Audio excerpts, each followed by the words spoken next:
خوابوں کی تعبیر۔ السلام علیکم ورحمۃ اللہ وبرکاتہ۔ خوابوں کی تعبیر میں نئے آنے والے حضرات کو خوش آمدید۔ کوئی بندہ حاملان عرش کو دیکھے تو اس کی کیا تعبیر ہو سکتی ہے؟ حاملان عرش وہ فرشتے ہیں کہ جنہوں نے اللہ تبارک و تعالیٰ کے امر سے یعنی حکم سے عرش الہی کو اٹھایا ہوا ہے۔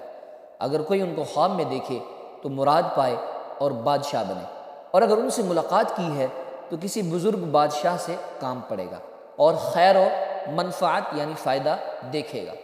حضرت ابراہیم کرمانی رحمۃ اللہ تعالی علیہ نے فرمایا، خواب میں حاملان عرش کو دیکھنے والا دینداروں سے ملے گا اور حج کرے گا۔